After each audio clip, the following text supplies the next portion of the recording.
How's it going, everyone? It's T-Sick Carl, and today I want to tell you about Eurogamer 2013.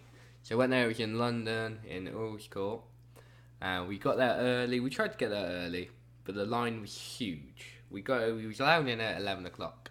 Probably got there about 10, and there was two huge lines, so too many people. We thought, wow, this is big, loads of people. But then, well, the moment I ran in there, I knew what game I was heading for first. I was heading for Batman Arkham Origins. This is the second time I've been to, say, a game and event like this. The first one I went to was Games Fest, and the first game I went to there was Batman Arkham City. So I waited in line for about an hour and a half just to play Arkham City. So I waited, and I was expecting there to be a bigger line for Arkham Origins. I thought, right, I'm going to be waiting for ages, but I didn't mind. I thought I'd run there first. I'd get there. I ran there, got straight there. There was two people in line. So I was like, yes. So I got to play it. I didn't have to wait long. Waited like 5 minutes and then got to play it. Now, I liked the game. It looked good. I played it. I just ran through the demo too fast because I was used to playing it. Like, I'm used to the fighting. I'm used to all that in both the Batman games. So I just rushed through the demo.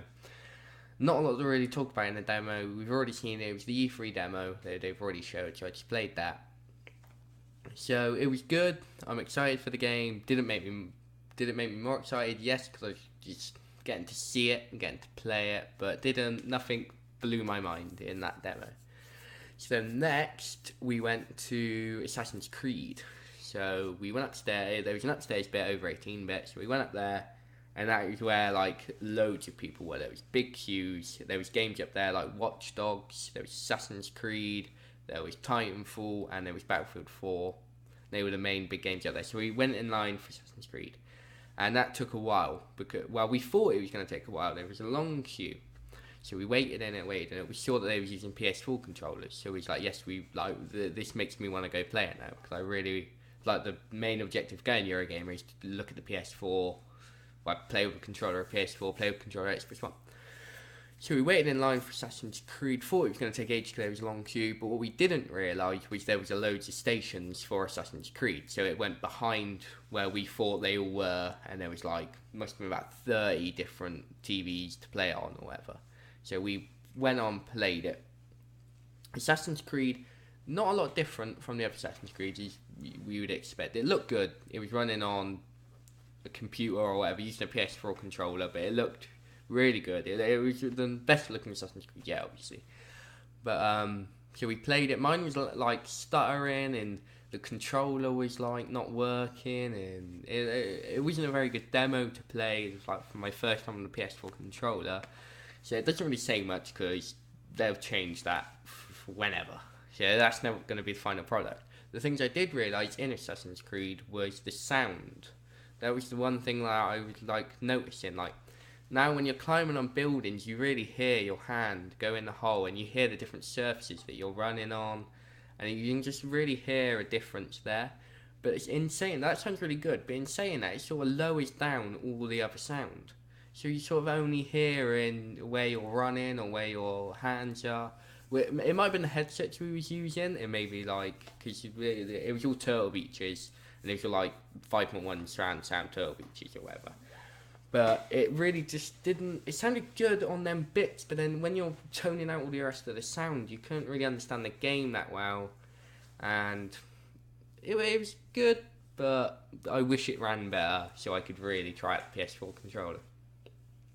So after we did that in Assassin's Creed, we saw there was a Watch Dogs stand, but it was like enclosed off. So there was people waiting, so we waited in line. We was like, yes, we would love to play Watch Dogs right now. So we're waiting. And then we start hearing noises coming from the inside. We start hearing like someone on a microphone or whatever. So we were like a bit confused. So we're waiting, probably waiting an hour just to get in. And we walk in, just loads of chairs and a projector, and we thought we knew it's just going to be a video. But no one had told us that before when we got in line. So everyone in line was disappointed, thinking they were going to play it. So we had to sit there and watch this guy just play Watch Dogs. But we got to see parts of Watch Dogs we haven't seen before, a lot more combat. We got to see like a lot more. We didn't see like a lot of free roaming, but it was a mission, a lot like how the missions are structured. It did look really good. He was playing it on PS4, and he said that was the first time they played it on, like it was on a PS4, not a computer. It was actually on a PS4, and that's what they were showing us.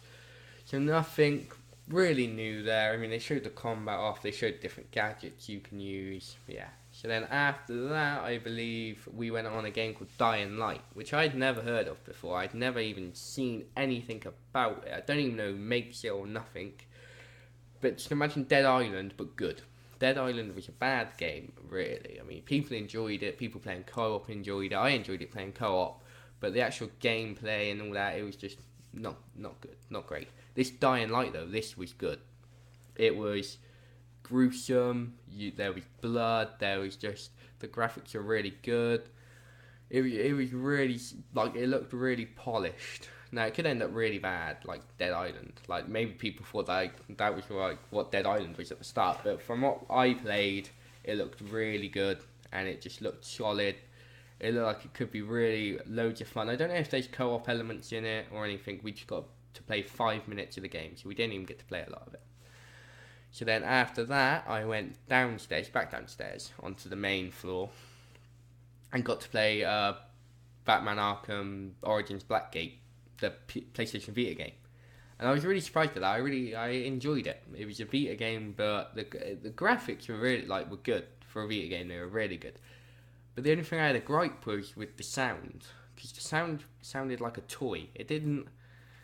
Like, when you're using your grapple hook, it sounded like a toy. It didn't have the same sound effect as it does in the actual console Arkham series.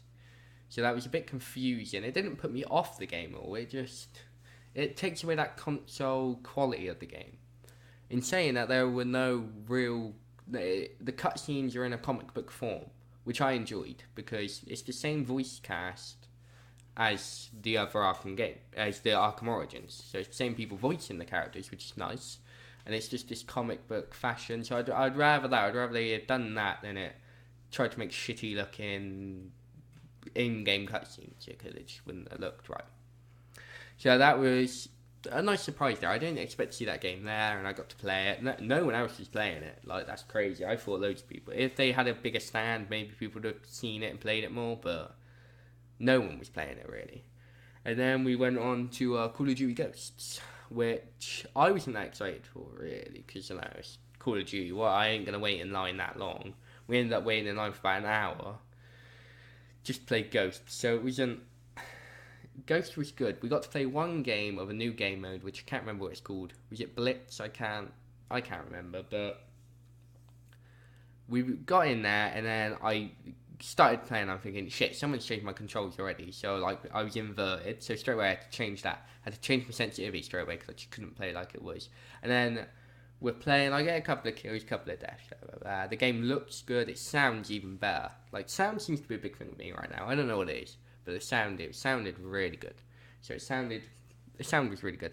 And then we was playing with an Xbox One controller, so it's the first time with an Xbox One controller, but I couldn't enjoy it because I was rushing playing Call of Duty. I was too concentrated on Call of Duty. Not like when I was playing Assassin's Creed with a PS4 controller, where I got to sit there, and then we'd probably playing Assassin's Creed for about 15 minutes. Because there were so many people on it, it was just good. You could sit there and enjoy it. Call of Duty probably played about 5 minutes. Because that game mode ended so fast and we only got one game. There were some people playing Domination, which would have lasted so much longer, but we just had to play Blitz, which just I didn't even understand the game mode. I don't know what we was doing, and then at one point a nuke goes off, and then the whole map is changed, and then you play on that map or whatever. So Call of Duty was a letdown for me, but I didn't play enough of it, so I can't really say that was the letdown, because I didn't play enough of it. Now, games I got to see, which I didn't play, which I should have really played, the main thing that stood out was Mario Kart. Is it 8? It is Mario Kart 8, yeah. Mario Kart 8 on the Wii U, it looked phenomenal. The graphics were so good, it was unreal, it just looked so nice, and that's going to be such a good game. It just looked really good. I didn't expect that to be there either, and hardly anyone's playing it, and you're thinking, it was because they only had 2 little booths, and it was tiny. If they would have opened that up, loads of people love Mario Kart. But yeah, we saw that. I saw the new Super Mario Land on the Wii U. That looked really good as well. The graphically looked good. Don't know how gameplay it worked out. I didn't wait and play it. Saw Sonic Lost Worlds, another Wii U game that looks like the game's really colourful. The Wii U should have nice and colourful games. So I think that was every game I played. We was gonna wait in line for Titanfall, which was gonna be another big game, but then someone come up to us and told us we would have to wait for 2 hours. So we sure just that was it. I think that was the last game we played. Let me just think. Yeah. So that was my experience with Eurogamer 2013. Thanks for watching. I'll see you guys next time.